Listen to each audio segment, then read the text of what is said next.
সুপ্রিয় শিক্ষার্থীবৃন্দ, আজকে আমরা কোনো ধরনের একাডেমিক পড়াশোনা করব না। আজকে আমরা পিথাগোরাসের উপপাদ্যকে কেন্দ্র করে একটি সুন্দর ছন্দ শিখব, যে ছন্দটি আমি অনেক বছর আগে শিখেছিলাম চমক হাসান ভাইয়ের ক্লাস থেকে, যিনি কিনা একজন বুয়েটিয়ান ছিলেন এবং ম্যাথমেটিক্স অনেক ভালো পড়ান।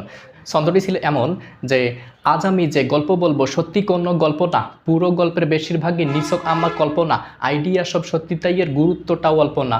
না না না, পিথাগোরাস মহামুনি, চলো তার গল্পটা শুনি। 2500 বছর আগে সামুস দ্বীপের মধ্যভাগে জন্ম নেন এই মহান লোক। ছিল সংখ্যাতে খুব ঝোঁক, স্বর্গমত্ত আত্মাও নাকি সংখ্যা মেনে চলে। শুনে অবাক লোকেরা যোগ দিল তার দলে। জ্ঞানের প্রেমিক তিনি নিজেকে বলেন, জ্ঞান সন্ধানে কত দেশ পাড়ি দেন।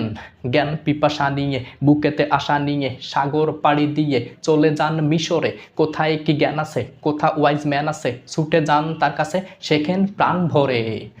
তো একদিন রাতে মিশরীয়দের সাথে কি করলেন গুরু? হা হা হা, গল্পের তো সেখানেই শুরু।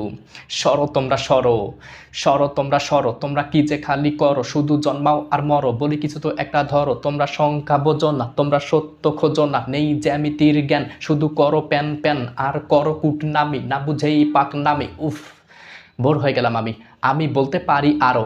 তার আগে বলো, লম্ব আঁকতে পারো? সেই কথা শুনে একজন মিটি মিটি হাসে, সেও যে লম্ব আঁকতে বড় ভালোবাসে। পিথাগোরাস সাহেব, আমরা গরিব হতে পারি কিন্তু জ্ঞান শূন্য নই। লম্ব কেমনে আঁকতে হয় দেখিয়ে দেবই। আমাদের আঁকার পথ বড়ই অদ্ভুত, 12 গিটের দড়ি দিয়ে আঁকবো নিখুঁত। 12 গিটের দড়ি দিয়া লম্ব কেমনে আঁকো? এত কিছু জানি আর এইটা জানি নাকো। দেখাও তো দেখি কোথায় দিচ্ছ গোজামিল। ভুল জ্ঞান দেওয়া কিন্তু পাপের সামিল। নানা গুরু ভয় নেই, শেখাবো না ভুল। 12 গিটের এ নিয়ম বড় বিউটিফুল। একখানা দড়ি নিয়ে সমান সমান দূরে 12খানি গিট দিয়ে আসবেন ঘুরে ঘুরে। 2 মাথা বন্ধ জোড়া দিয়ে রাখা, যন্ত্র এবার প্রস্তুত, রইল বাকি আঁকা। এবার টেনে এমন করে ধরুন দড়িটাকে, এক পাশে 4খানা গিট যেন থাকে, আরেক পাশে 5খানা, অন্য পাশে 6। পুরোটা দেখতে যেন ত্রিভুজের মতো হয়। দাঁড়াও দাঁড়াও দাঁড়াও, 4 5 6 মিললে 15 তো হয়, 12র হিসাবটা তো মিলবার নয়। নানা গুরু, না নানা গুরু ঠিকই আছে, দেখেন ভালো করে, কোণারগুলো 2 বাহুতেই কমন কিন্তু পড়ে। এরই মধ্যে লম্ব কিন্তু আঁকা হয়ে আছে 4 গিট আর 5 গিটের 2 বাহুর মাঝে। তাই তো দেখি আজব ব্যাপার, দেখিনি তো আগে, এমন কেন হলো মনে বড়ই প্রশ্ন জাগে।